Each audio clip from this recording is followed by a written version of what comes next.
नमस्कार दोस्तों, जय हिंद। मैं Ramniwas Swami, legal adviser, department of Delhi police.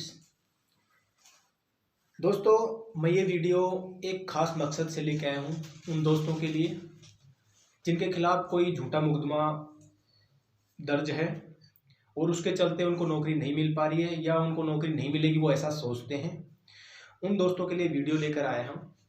तो ये उन लोगों के लिए और उनके जो साथी हैं उनके लिए काफ़ी उपयोगी रहेगा। तो दोस्तों, पूरा वीडियो ठीक से सुनें। अभी वर्तमान में मैं इस वीडियो को बनाने का मकसद है, वर्तमान में अभी दिल्ली पुलिस में जॉइनिंग चल रही है, तो कुछ बच्चों को किसी प्रकार का किसी थाने में कोई प्रकरण, कोई केस पेंडिंग चलने के कारण से जॉइनिंग नहीं मिल रही हैं। बहुत सारे बच्चे हैं, 50-60 बच्चे ऐसे हैं जो मेरे जानकारी में हैं। वो लोग मुझसे पूछ रहे हैं कि सर क्या किया जाए इसमें। तो उनके लिए मैं वीडियो बना रहा हूँ ये, और बाकी लोगों के लिए भी जो भविष्य में किसी भी पैरामिलिट्री फोर्स में, आर्मी में, किसी स्टेट पुलिस में या सेंट्रल गवर्नमेंट की पुलिस ऑर्गेनाइजेशन में भर्ती होना चाहते हैं, उन दोस्तों के लिए वीडियो बना रहा हूँ। तो काफ़ी जानकारी उपयोगी रहेगी। आप इसको अच्छा लगे तो शेयर भी करें। अच्छा दोस्तों, किसी भी डिसिप्लिनरी फोर्स में किसी भी अपराधी प्रकृति के व्यक्ति को भर्ती नहीं किया जाता है। लेकिन यहाँ पे सवाल उठता है कि अपराधी कौन है। अपराधी का मतलब ये नहीं है कि किसी के खिलाफ कोई मुकदमा दायर हो गया तो वो अपराधी हो गया। मुकदमा दायर होने के बाद वो आरोपी होता है, उस पर आरोप लगाया जाता है। वो बाद में न्यायालय डिसाइड करेगा कि ये अपराधी है या नहीं है। तो जब तक न्यायालय आपको अपराधी घोषित नहीं कर दे, आपको सजा ना दे दे, तब तक आप अपराधी नहीं हैं, और जब तक आप किसी भी नौकरी को पाने के लिए एंटाइटल हैं। तो दोस्तों, मैं आपको बताना चाहता हूं कि जिस किसी दोस्त के खिलाफ कोई झूठा मुकदमा दायर हो जाए तो बिल्कुल भी ना घबराएं, और ये बिल्कुल भी ना सोचें कि आपको किसी पुलिस की या फोर्स की नौकरी नहीं मिलेगी। ऐसा बिल्कुल भी नहीं है। ये सिर्फ ज्ञान की कमी है। लोगों को जागरूक करने की ज़रूरत है कि आजकल लोग एक दूसरे से जेलिस के कारण या किसी और अन्य कारण से झूठे मुकदमे दायर करा देते हैं ताकि किसी का नुकसान हो, जो कि एक बहुत ज़्यादा हद तक अन्याय है, और ऐसा नहीं करना चाहिए क्योंकि किसी की ज़िंदगी के साथ खेलना कोई अच्छी बात नहीं है। तो दोस्तों, मैं आपको इसके बारे में बताना चाहता हूँ कि जिस किसी दोस्त के खिलाफ कोई मुकदमा, अगर झूठा मुकदमा दायर हो जाता है। अच्छा, इससे पहले मैं आपको बताना चाहता हूँ कि जो अपराधी प्रवृत्ति का आदमी है उसके लिए वीडियो बिल्कुल भी नहीं है। वो इस वीडियो को फॉलो ना करें और ना देखें तो ये अच्छा है। उनके लिए कोई फ़ायदेमंद चीज़ नहीं है इसमें। ना तो वो भर्ती हो सकते, ना उनका कोई भविष्य है। तो मैं उनके लिए कोई बात नहीं बोलना चाहूँगा। मैं उन दोस्तों के लिए बताना चाह रहा हूँ जो शरीफ लोग हैं और अपनी तरफ से किसी प्रकार का कोई अपराध नहीं किया है, लेकिन किसी कारण के चलते उन्होंने झूठा मुकदमा दायर करवा दिया है किसी ने, और उस वजह से उनको कुछ परेशानी का सामना करना पड़ रहा है। तो उन दोस्तों के लिए है। तो दोस्तों, जब भी आपके खिलाफ कोई झूठा मुकदमा दायर हुआ है तो आप बड़ी मजबूती के साथ उसका सामना करें, और सेशन न्यायालय, हाई कोर्ट और सुप्रीम कोर्ट आपके लिए खुला है। आप जाइए और आप लड़िए। सच्चाई की हमेशा जीत होती है। ये भली बात ही मैं जानता हूँ, आप लोग भी जानते हैं कि सच कभी छुपता नहीं है, सामने आ ही जाता है। तो दोस्तों, जब भी आपके खिलाफ कोई झूठा मुकदमा दायर हो गया है तो आप उस केस के चलते अपनी पढ़ाई को बिल्कुल ना छोड़ें।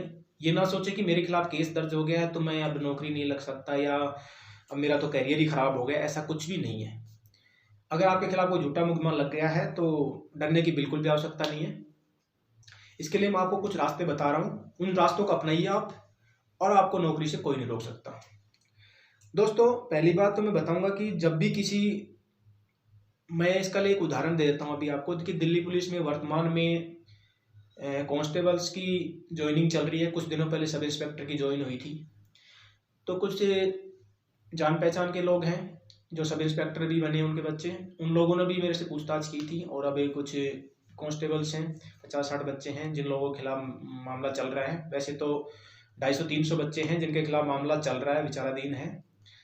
उनको अभी ज्वाइनिंग नहीं दी जा रही है। उसके बारे में मैं बताऊंगा, बात करूंगा आपसे।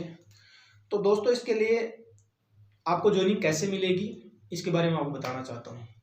सबसे पहले तो जब भी आपने एग्जाम फाइट कर लिया, मेडिकल करवा लिया, सब कुछ करवा लिया, उसके बाद में आपको एक पुलिस वेरिफिकेशन फॉर्म दिया जाता है कि आप इसको भरिए।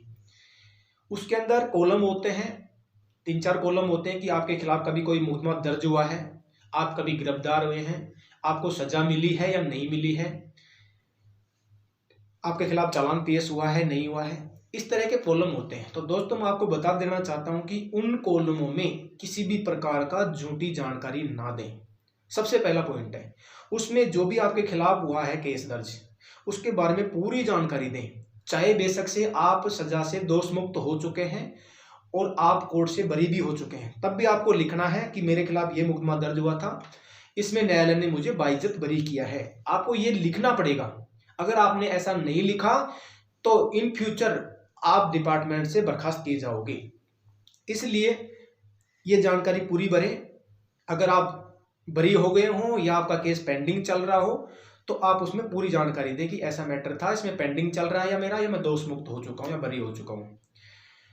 उसके बाद में आपके लिए थोड़े दिन की परेशानी हो सकती है कि आपको ज्वाइनिंग ना मिले, लेकिन इन फ्यूचर जब थाने से पुलिस वेरिफिकेशन रिपोर्ट जाएगी आपकी, तो जो चीज़ आपने भरा है वही चीज़ थाने से लिख के जाएगी कि आप दोष मुक्त हो चुके हैं, आपके खिलाफ पेंडिंग चल रहे हैं।